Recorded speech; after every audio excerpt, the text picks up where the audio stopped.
thème que je voulais partager ce matin. Alors, je vais préciser un thème qui n'est pas forcément fun, c'est pas la fête, mais un thème qui nous concerne tous, car c'est la souffrance. J'aimerais vous partager quelques réflexions donc sur ce thème. C'est pas la première fois que je le partage, je l'ai déjà partagé à la Voulte, et puis la première fois c'était au Moulinon. D'ailleurs, des amis étaient là ce jour-là. Ça sera à peu près la même chose. J'ai fait quelques modifications, mais on garde la même trame. Et ce jour où j'avais partagé au Moulinon, c'était assez drôle, enfin drôle. Dieu montre que de temps en temps il nous inspire, parce qu'à ce moment-là, juste avant, il y avait un don spirituel qu'ils étaient en souffrance et Seigneur veut te bénir. Alors quand il y a ce genre de don spirituel, puis après le thème sur la souffrance, là, on se sent pousser des ailes. Gloire à Dieu. Pas parce qu'on se plaît à la souffrance, mais parce qu'on sait qu'il y a un sens et que le Seigneur va visiter, va bénir. Amen. Donc, quelques pensées sur ce thème, un vaste thème. On ne va pas pouvoir le voir en profondeur, déjà parce que le temps est limité, parce qu'il y aurait des choses, je pense, des livres et bien des choses à dire, mais 3 pistes de réflexion concernant le thème donc, de la souffrance. C'est un moyen de correction, de redresser, c'est un moyen d'enseignement, et puis c'est un moyen d'avoir des opportunités. La souffrance crée des opportunités pour le témoignage et puis pour d'autres choses. On verra ça dans un instant. Et le but principal de notre partage, c'est de nous aider à éviter un jugement hâtif lorsque la souffrance s'impose. C'est ce que parfois nous pourrions faire, que ce soit la souffrance dans notre propre vie ou dans la vie des autres. On pourrait parfois facilement dire il y a de la souffrance, c'est à cause de telle ou telle chose. On ne se donne même pas le temps de la réflexion, on dit bien ça doit être, allez, ça doit être quoi? Un péché caché, ça doit être quelque chose, ce qui fait que cela explique pourquoi il y a souffrance. Ce n'est pas forcément notre manière de juger, mais assez facilement, ça pourrait être une étiquette qu'on place sur celui qui est en train de souffrir. Et le problème, c'est qu'une fois que l'étiquette elle est bien collée, pour la décoller, c'est coton. C'est compliqué. Une fois que la réputation est mise sur quelqu'un qui est en souffrance, c'est compliqué pour qu'il puisse s'en défaire. Alors, c'est vrai pour les autres, et puis c'est vrai pour nous. Comment vous vivriez si vous êtes en train de souffrir et que vous savez que derrière votre dos, on vous a mis une étiquette? Vous le vivrez comment? Bien, mal? Pas très bien quand même. Non, on dirait que c'est pas juste. Je souffre et en plus, au lieu de m'aider, on dit que c'est de ma faute. Alors ne faisons pas aux autres ce qu'on n'aimerait pas qu'ils fassent pour nous. Une observation quand même concernant la souffrance, la physique, c'est pas évident, mais elle a un sens plutôt bénéfique. Je sais que je vous surprends là, comment ça? Oui, il existe des personnes qui ne ressentent pas la douleur. Alors c'est vrai que c'est un côté un peu super-héros, par sentir la douleur, mais au final, ils sont bien plus en danger que les autres, car ils risquent, sans le voir, sans le sentir, de se faire du mal, de se brûler, d'avoir une infection, de s'être cassé quelque chose, et ils ne vont pas s'en rendre compte, ils ne le sentent pas, et donc s'ils ne le sentent pas, ils ne vont pas traiter le problème, et en principe, quand on ne traite pas le problème, ça ne s'arrange pas tout seul. Vous avez remarqué? Si on a besoin d'aller chez le dentiste parce qu'on a une grosse douleur aux dents, et je sais qu'on ne court pas en général chez le dentiste, mais généralement, ça ne s'arrange pas tout seul. Vous avez remarqué. Heureusement que la douleur est là pour dire « Hey, il y a un problème, il faut que tu fasses quelque chose ». Et si la douleur ne fait pas son travail, si elle ne va pas avertir qu'il y a un problème, on ne traite pas le problème ne s'arrange pas. Vous savez, c'est un peu comme les voyances sur nos voitures. Elles sont là pour indiquer qu'il y a un problème. Vous êtes d'accord? Qu'est-ce qu'on fait quand on voit qu'il y a un problème? On le règle. Alors certains ont trouvé une solution, ils tapent dessus, sur le voyant. Mais ça n'arrête pas le problème. S'il montre qu'il y a un problème d'huile, tu as beau taper, peut-être que tu vas casser le voyant, mais ça ne va pas régler le problème du changement d'huile. Il en est de même. La souffrance quand même physique et autres est là quand même pour dire « Hey, il y a quelque chose à faire ». Alors, le premier point, la souffrance a un moyen de correction. Premier exemple avec le roi Asa, 2 Chroniques, chapitre 16. 2 Chroniques, chapitre 16, à partir du verset 11. On passe directement à la fin de la vie d'Asa. Après, je vous inviterai à lire chez vous le reste de ce qu'il a pu faire un peu plus tôt. 2 Chroniques 16, verset 11. Les actions d'Asa, les premières et les dernières, sont écrites dans le livre des rois de Juda et d'Israël. La 39e année de son règne, Asa eut les pieds malades au point d'éprouver de grandes souffrances. Même pendant sa maladie, il ne chercha pas l'Éternel, mais il consulta les médecins. Asa se coucha avec ses pères et il mourut la 41e année de son règne. On l'enterra dans le sépulcre qui s'était creusé dans la ville de David. On le coucha sur un lit qu'on avait garni d'aromates et de parfums préparés selon l'art des parfumeurs, et l'on brûla en son honneur une quantité très considérable. Et en brûlant en son honneur une quantité très considérable. Amen. Alors ce roi, il avait bien commencé.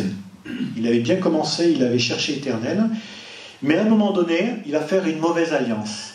Mauvaise alliance avec le roi de Syrie pour aller taper sur le roi d'Israël. Lui, c'est le roi de Juda.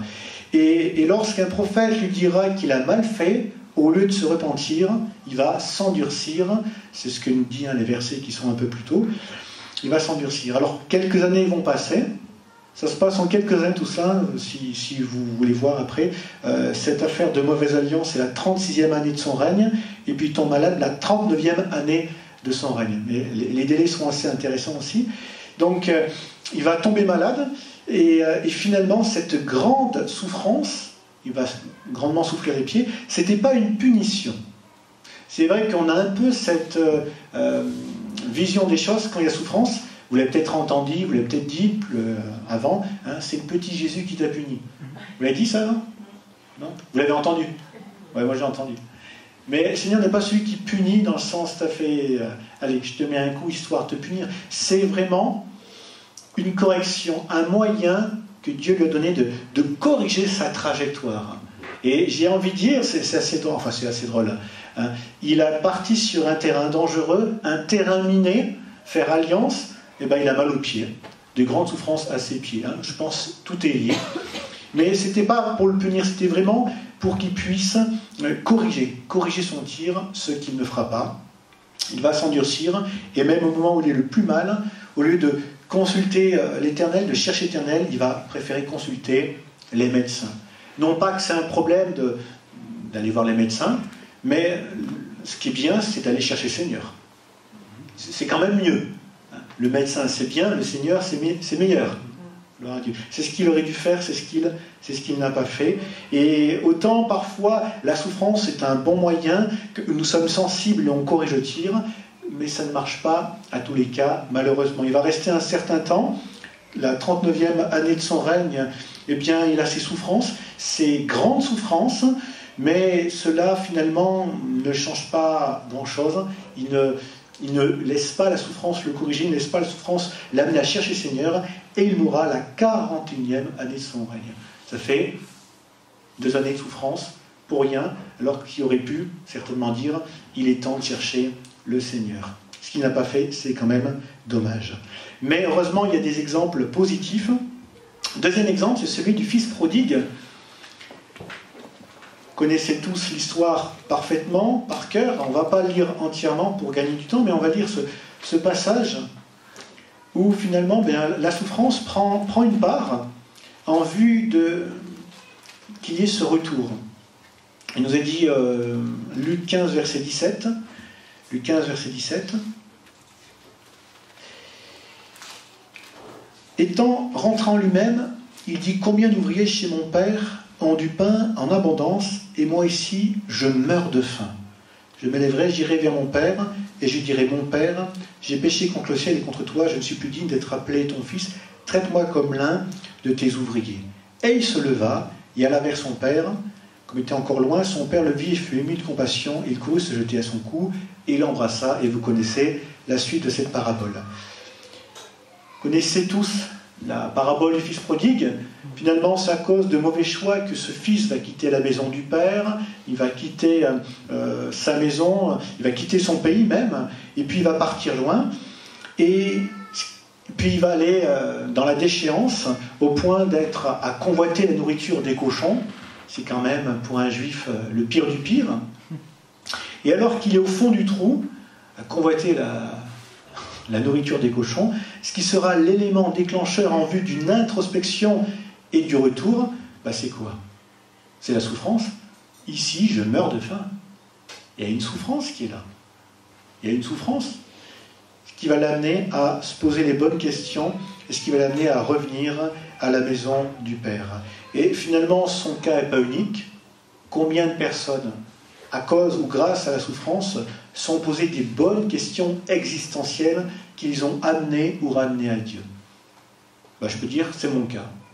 Alors que j'étais enfant, mon tout premier souvenir de mon existence, c'est une chambre d'hôpital, pas la maternité, elle ne va pas si loin, ma mémoire, mais c'est une chambre d'hôpital où j'ai 3 ans et demi, où j'ai dû être opéré en urgence, d'une hernie étranglée, et puis la même année du rein, on m'a enlevé le rein droit. Et alors j'ai fait deux longs séjours à l'hôpital, j'étais tout petit, mais ça m'a marqué. À l'époque, ils gardaient à l'hôpital. Ça marquait les soins. Chaque jour, il y avait des piqûres avec des aiguilles comme ça à peu près.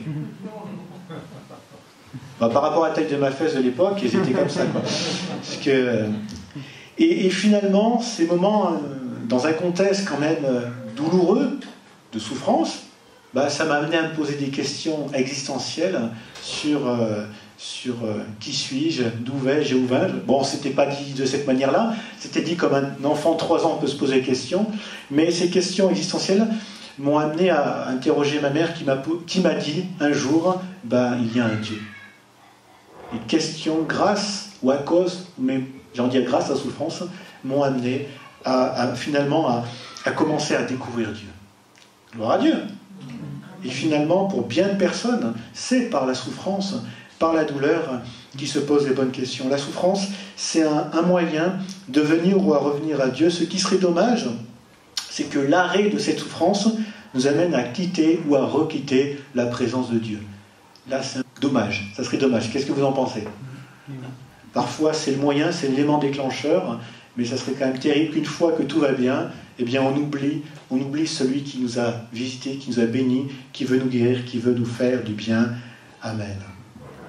Puis un troisième exemple, toujours sur la souffrance en moyen de correction, avec l'exemple du prophète Jérémie. Dans Lamentation chapitre 3, Lamentation chapitre 3, il faut que je trouve Jérémie, il s'est caché. Où est-il? C'est bon, je l'ai. Il va se passer quelque chose d'assez intéressant. Je lis 2 versets, puis je vais faire une coupure volontairement. Lamentation 3, verset 19, où Jérémie dira « Quand je pense à ma détresse et à ma misère, à l'absinthe et au poison, quand mon âme s'en souvient, elle est abattue au-dedans de moi. » Et j'arrête volontairement la lecture à ce moment-là parce que cette réflexion peut faire penser à bien des personnes qui sont en souffrance et quelque part qui cultivent leur propre souffrance. Plus je pense à ce qui ne va pas, moins ça va. Plus je pense à tout le mal-être de la vie, et plus je suis mal, et plus j'y suis mal, et plus j'y pense. Et c'est le cercle vicieux. Lorsque j'étais enfant, je me souviens qu'à plusieurs reprises, j'allais voir ma mère en disant « Quand j'appuie là, ça fait mal. » Vous savez ce qu'elle me disait? Arrête d'appuyer là. Vous savez, c'est un conseil pseudo-médical très efficace. Hein. Ah, j'ai mal quand je fais ça. Arrête de faire ça. Mais c'est pas si bête qu'il n'en paraît, parce que finalement, ce principe pourrait marcher pour bien des choses. C'est-à-dire que si un comportement, des pratiques, des pensées, des raisonnements me font mal, arrêtons-les. Non? Si quelque chose se fait mal, arrête. Et finalement, c'est ce que fera Jérémie. Il va réussir à s'auto-corriger. Quand je pense à ma détresse et à ma misère, à l'absinthe au poison, quand mon âme s'en souvient, elle est abattue au-dedans de moi. Voici ce que je veux repasser en mon cœur, ce qui me donnera l'espérance. Les bontés de l'Éternel ne sont pas épuisées, ses compassions ne sont pas à leur terme, elles se renouvellent chaque matin. Oh, que ta fidélité est grande. Il va réussir à s'auto-corriger. Il y a un sujet de souffrance, des pensées, une manière de penser, des raisonnements, des expériences négatives. Plus j'y pense et plus je souffre et plus je suis mal, j'arrête d'y penser et je vais repasser sur mon cœur ce qui va me faire du bien. Je vais repasser sur mon cœur les bontés du Seigneur. Amen. Un bel exemple à suivre. J'essaie d'aller plus rapidement pour les 2 points qui restent. La souffrance, un moyen d'enseignement. Je pense que d'une manière très pratique, plusieurs d'entre nous, nous avons appris par l'expérience personnelle à ne pas toucher au fer à repasser quand il est chaud. J'aurais dit pour les autres qui n'ont pas vécu cette expérience, nous avons acquis, par expérience personnelle, nous avons appris que toucher un fer à repasser quand c'est chaud, c'est pas une bonne idée. Vous êtes d'accord là? Oui. Ok, super. Et je pense qu'une fois qu'on s'est brûlé, normalement, on a appris la leçon. Je ne pense pas qu'on le refait 2 jours après. Même quand on est un petit enfant, hein, ça marque. Ça cloque aussi. Et on s'en souvient longtemps. Alors vous savez, les parents que nous sommes, nous faisons tout notre possible pour épargner les souffrances à nos enfants. Je crois que c'est normal, c'est notre rôle, ça part d'un bon sentiment. De son côté, Dieu qui est un bon Père et qui connaît parfaitement nos cœurs tortueux, permet la souffrance, sachant que parfois c'est le seul moyen d'apprendre. Pas qu'il est méchant, pas qu'il est sadique, mais il connaît notre cœur, il sait que parfois ça sera le seul moyen qu'on apprenne la leçon. Il peut nous le dire, nous le redire, il peut nous entourer de ses bras protecteurs. Tant qu'on n'a pas touché à ce qui nous fait souffrir, eh bien, on tente jusqu'au moment « Ah !» Je me suis cramé. Et là, on aura appris par la souffrance. La souffrance est une école où l'on passe tous, et même le meilleur y est passé, et le meilleur c'est Jésus. Même le meilleur y est passé, Hébreux 5:8, c'est Jésus a appris, bien qu'il soit fils, l'obéissance par les choses qu'il a souffertes.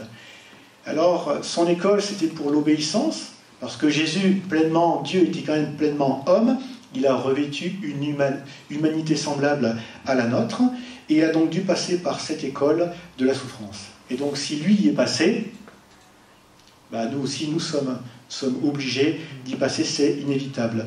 La souffrance est une école pour l'obéissance, c'est aussi une école de la compassion. Je pense que vraiment, on apprend à compatir envers ceux qui souffrent quand nous-mêmes, on a souffert. On est apte à pouvoir encourager ceux qui passent par le deuil quand on a connu nous-mêmes le deuil et ce genre de souffrance. Quand on a souffert, on peut vraiment compatir. C'est une école. C'est aussi l'école où on apprend à se connaître. C'est une école de la vie. On apprend à connaître ses limites, on apprend à connaître notre résistance à la difficulté. C'est une école où on apprend notre attachement à Dieu. Je rejoins le chant qu'on a chanté tout à l'heure, « Je te donne tout ». Moi, je crois que quand on a tout, quand tout va bien, c'est assez facile de dire « Seigneur, je te donne tout ». Mais quand le temps devient difficile, eh bien, c'est peut-être plus compliqué d'avoir ce même langage. Vous savez, l'histoire de Job, lui, il est resté intègre.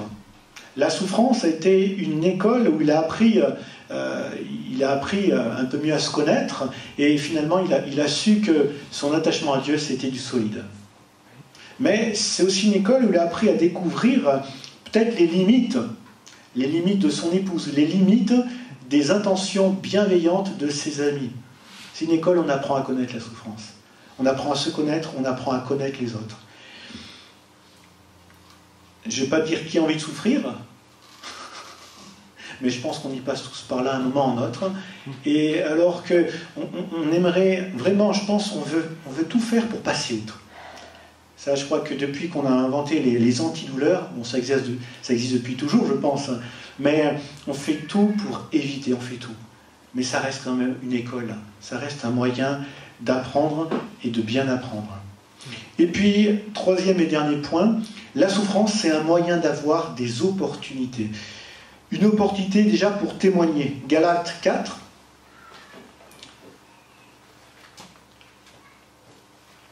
Galates chapitre 4, verset 13. Galates 4, 13. Vous ne m'avez fait aucun tort. Vous savez que ce fut à cause, on pourrait dire grâce, à une infirmité de la chair que je vous ai annoncé pour la première fois l'Évangile, et mis à l'épreuve par ma chair. Vous n'avez témoigné ni mépris, ni dégoût. Vous m'avez au contraire reçu comme un ange de Dieu, comme Jésus-Christ. Où donc est l'expression de votre bonheur? Car je vous atteste que si cela avait été possible, vous seriez arraché les yeux pour me les donner. Apparemment, l'apôtre Paul souffrait d'un problème des yeux. Certains pensent que c'est là la fameuse écharpe qu'il avait dans la chair, d'autres pensent que c'est autre chose. En tout cas, c'est à cause ou grâce à cette difficulté qu'il a pu rendre témoignage pour la première fois aux gens de Galate, qui l'ont reçu favorablement. Ils ont reçu donc le témoignage de la parole de Dieu. Et finalement, ce n'est pas un cas à part. Bien des personnes, c'est à cause ou grâce à la souffrance qu'ils sont mis en lien avec d'autres qui souffrent. Je connais une personne en particulier, mais ce n'est pas un cas unique, où alors qu'il ne connaissait pas encore le Seigneur, il se retrouve à l'hôpital avec des graves souffrances. Il se retrouve avec un chrétien qui souffre également, qui lui rend témoignage à l'hôpital. Et là, il fait une expérience merveilleuse avec Jésus-Christ. Amen. Amen. Alors c'est vrai que dès qu'il y a souffrance, on dit Seigneur, surtout pas les médecins, surtout pas l'hôpital. C'est peut-être une opportunité, on ne sait pas, que Dieu va nous donner pour le témoignage. On ne sait pas, peut-être. Dieu sait tout. Et puis, je finirai avec ça, c'est aussi une opportunité pour entrer dans l'accomplissement d'un projet de Dieu. Et je propose de finir donc avec l'exemple d'Anne. Anne, la mère de Samuel. Dans 1 Samuel. Donc on va lire en travers le premier chapitre. On ne va pas tout lire, mais voir quelques éléments clés. Verset 1er à verset 2, déjà.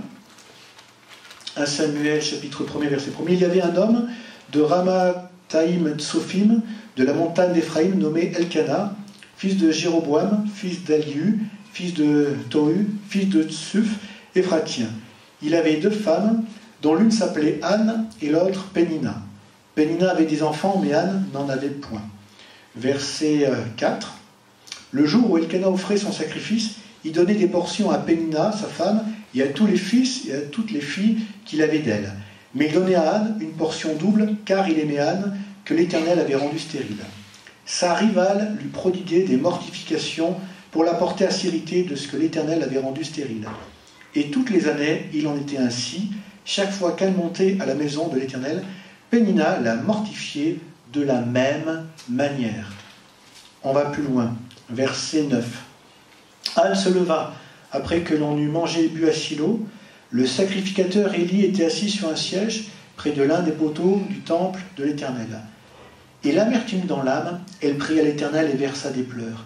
Elle fit un vœu en disant « Éternel des armées, si tu daignes regarder l'affliction de ta servante, et si tu te souviens de moi, et n'oublie point ta servante, et si tu donnes à ta servante un fils, je le consacrerai à l'Éternel pour tous les jours de sa vie, et le rasoir ne passera point sur sa tête. » Comme elle restait longtemps en prière devant l'Éternel, Élie observa sa bouche. Anne parlait dans son cœur, et ne faisait que remuer les lèvres, mais on n'entendit point sa voix. Élie pensa qu'elle était ivre. Et il lui dit « Jusqu'à quand seras-tu dans l'ivresse? Fais passer ton vin. » Anne répondit « Non, mon Seigneur, je suis une femme qui souffre en son cœur, et je n'ai bu ni vin, ni boisson enivrante, mais je répandais mon âme devant l'Éternel. Ne prends pas ta servante pour une femme pervertie, car c'est l'excès de ma douleur et de mon chagrin qui m'a fait parler jusqu'à présent. » C'est vraiment une femme en souffrance. Elle y reprit la parole et dit « Va en paix, que Dieu d'Israël exauce la prière que tu as dressée. » Elle dit « Que ta servante trouve grâce à tes yeux. » Et cette femme s'en alla et mangea, et son visage ne fut plus le même. Verset 20. Dans le cours de l'année, Anne devint enceinte, elle enfanta un fils qu'elle nomma Samuel, car dit-elle, je l'ai demandé à l'Éternel. La stérilité d'Anne a été vraiment un sujet de souffrance répétitive. Le fait de ne pas pouvoir avoir d'enfants, mais aussi que sa rivale se jouait de ça et lui prodiguait des mortifications année après année. Je pense qu'on sait combien ça peut être usant et fatigant, une souffrance qui revient et qui revient. Ben, c'est un peu ce qu'elle vivait. Je pense qu'à chaque fois qu'il était question d'aller à la maison de l'Éternel, elle n'y allait pas comme David le dira, je suis dans la joie quand on me dit. C'était avec un autre état d'esprit, c'est qu'est-ce qui va se passer encore cette année? Qu'est-ce qu'elle va me sortir encore Pénina? Et ça a été cela pendant un certain nombre d'années. Et puis cela va l'amener à faire cette prière, ce vœu. J'ai lu quelque part le commentaire suivant, je trouvais qu'il était pertinent. Anne voulait un enfant, Dieu voulait un serviteur. Et ce qui va être finalement le pont entre la volonté de Dieu et le désir d'Anne, eh bien, ça sera la souffrance. La souffrance d'Anne de ne pas avoir d'enfant, la souffrance de Dieu de ne pas avoir un serviteur digne de ce nom. Il y en avait bien des serviteurs, mais ils n'étaient pas terribles, ils n'étaient pas fameux. Et là, finalement, ça va être la souffrance qui sera le point de rencontre de ces deux volontés de Dieu, ce qui va créer une opportunité pour qu'elle puisse rentrer dans le projet de Dieu. Elle va avoir un enfant, le consacré à l'Éternel, ça sera Samuel qui va être un grand prophète de l'Éternel. Et Dieu qui est bon, ça on l'oublie parfois, mais plus tard, il nous est dit, au chapitre 2, Élie bénit Elkana et sa femme en disant que l'Éternel te fasse d'avoir des enfants de cette femme pour remplacer celui qu'elle a prêté à l'Éternel. Ils s'en retournèrent chez eux. Lorsque l'Éternel eut visité Anne, elle devint enceinte, elle enfanta 3 fils et 2 filles. Voilà, donc finalement, famille nombreuse. Gloire à Dieu. Lorsqu'on donne à l'Éternel, on n'est pas perdu, on n'est jamais perdant. Amen. Mais c'est vrai que si elle n'avait pas été dans cette situation de souffrance, elle n'aurait jamais fait ce vœu. Si elle avait eu des enfants naturellement, elle n'aurait jamais fait ce vœu à l'Éternel. Et l'Éternel n'aurait pas eu, dans cette circonstance-là, le serviteur qu'il aura par la suite. Je conclus, je suis pas mal dans les temps, gloire à Dieu. Évitons d'être trop rapides dans nos jugements lorsque la souffrance s'impose. Évitons, parce que derrière la souffrance, ça peut être un moyen que Dieu utilise pour corriger, pour enseigner, pour permettre une opportunité, et puis tellement d'autres choses encore. La souffrance fait partie de notre quotidien, mais elle a un sens. N'essayons pas à chaque fois, dès qu'il y a souffrance, vite on va anesthésier le problème, parce que ça ne le règle pas. Mais qu'on puisse dire, Seigneur, éclaire, révèle, à travers cette situation, qu'est-ce que tu veux dire? Je pense que c'est aussi un langage pour nous parler, pour nous interpeller. Parfois, c'est aussi la seule manière, la manière forte que nous comprenons. C'est vrai ou pas vrai? Et tous ceux qui ont des enfants l'ont expérimenté, ne touchent pas aux plantes. Ne touchent pas aux plantes. Ils ne touchent plus aux plantes. Incroyable, mais vrai. C'est vrai ou pas? Et pourtant, c'est pas faute de les aimer, c'est pas faute de leur dire. Ça aurait pu dire les plantes, mais ça aurait pu être autre chose. Et oui. Donc, que le Seigneur, en tout cas, nous éclaire. Et pour ceux qui sont en souffrance, on en connaît aussi autour de nous, mais prions que Dieu les éclaire. Vraiment qu'à travers cela, il y a peut-être des choses à comprendre, à réaliser, des choses à vivre, peut-être des opportunités grâce à la souffrance, des choses insoupçonnées pour l'instant, mais Dieu, lui, voit de loin les projets qu'il prépare pour nous. Amen. Seigneur, merci pour ces quelques pensées, ces quelques pistes de réflexion sur ce sujet ô vaste, ô combien vaste, mais qui nous concerne tous, car tous, tôt ou tard, nous sommes confrontés à la souffrance.